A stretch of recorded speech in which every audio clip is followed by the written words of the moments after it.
Assalamualaikum warahmatullahi wabarakatuh. Perkenalkan, nama saya Reza Fauzi dari jurusan Tadris Ilmu Pengetahuan Sosial IAIN Syekh Nurjati Cirebon. Saya di sini akan membawakan materi tentang hakikat dan sejarah ilmu pengetahuan. Langsung saja, ilmu pengetahuan merupakan sebuah pengetahuan yang didapat manusia dari sebuah penyelidikan, pembelajaran, fakta, informasi tertentu yang berguna untuk hal tertentu untuk manusia. Berikut adalah uraian singkat dari masing-masing periode atau sejarah perkembangan ilmu pengetahuan dari masa ke masa. Kalau pengetahuan lahir sejak pertama diciptakan, maka perkembangannya sejak zaman purba. Secara garis besar, Amsal Bakhtiar membagi periodisasi sejarah perkembangan ilmu pengetahuan menjadi 4 periode. Yang pertama, pada zaman Yunani kuno, dan yang kedua pada zaman Islam, yang ketiga pada zaman Renaissance dan modern, dan yang terakhir pada zaman kontemporer. Yang pertama, pada zaman periode Yunani kuno. Pada zaman ini banyak bermunculan ilmuwan yang terkemuka, diantaranya adalah Thales 545 sampai 624 sebelum Masehi. Thales adalah filsuf pertama sebelum masa Socrates. Menurutnya, zat utama yang menjadi dasar segala materi adalah air. Pada masanya, ia menjadi filsuf yang mempertanyakan isi dasar alam. Dan yang kedua adalah Pythagoras 500 sampai 580 sebelum Masehi. Pythagoras lahir di Samos, daerah Luni, tetapi kemudian berada di Kroton, Italia Selatan. Ialah adalah seorang matematikawan dan filsuf Yunani yang paling dikenal melalui teoremanya, dikenal sebagai Bapak Bilangan. Dan salah satu peninggalan Pythagoras yang terkenal adalah teorema Pythagoras yang menyatakan bahwa kuadrat hipotenusa dari suatu segitiga siku-siku adalah sama dengan jumlah kuadrat dari kaki-kakinya, sisi-sisi siku-sikunya. Dan yang ketiga, Socrates 399 sampai 469 sebelum Masehi. Socrates dikenal sebagai bapak dan sumber etika atau filsafat moral dan juga filsafat secara umum. 12 periode setelah Socrates ini disebut dengan zaman keemasan keilmuan bangsa Yunani. Karena pada zaman ini kajian-kajian keilmuan yang muncul adalah perpaduan antara filsafat alam dan filsafat tentang manusia. Dan yang keempat adalah Plato 342 sampai 427 sebelum Masehi. Plato, ia adalah murid Socrates dan guru dari Aristoteles. Karyanya yang paling terkenal ialah Republik Politeia, di mana ia menguraikan garis besar pandangannya pada keadaan ideal. Selain itu, ia juga menulis tentang hukum dan banyak dialog di mana Socrates adalah peserta utama.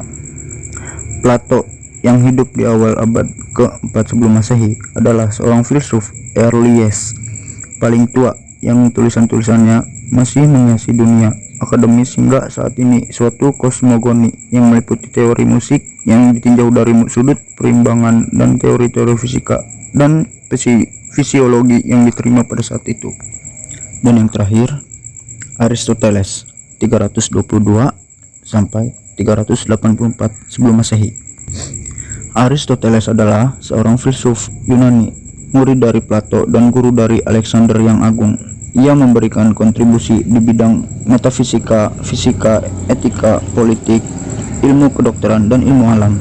Di bidang ilmu alam, ia merupakan orang pertama yang mengumpulkan dan mengklasifikasikan spesies-spesies biologi secara sistematis. Sementara itu, di bidang politik, Aristoteles percaya bahwa bentuk politik yang ideal adalah gabungan dari bentuk demokrasi yang monarki. Ia berhasil menemukan pemecahan persoalan-persoalan besar filsafat yang dipersatukan dalam satu sistem.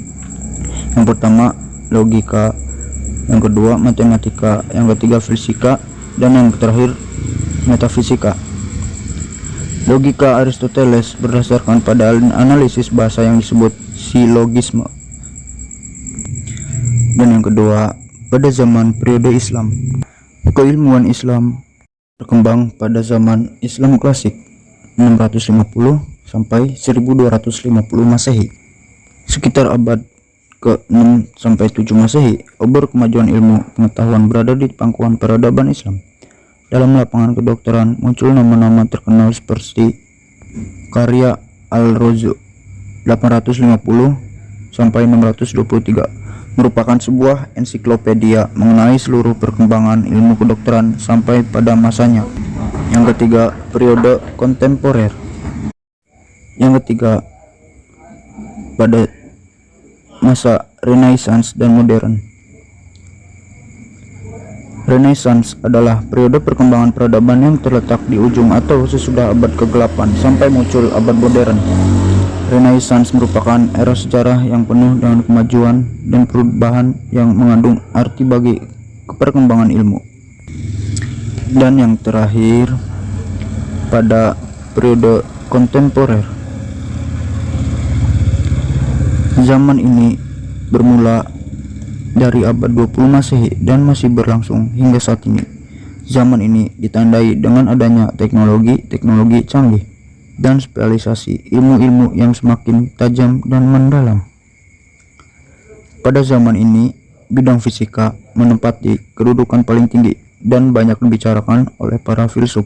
Sebagian besar aplikasi ilmu dan teknologi di abad 21 merupakan hasil penemuan mutakhir di abad 20.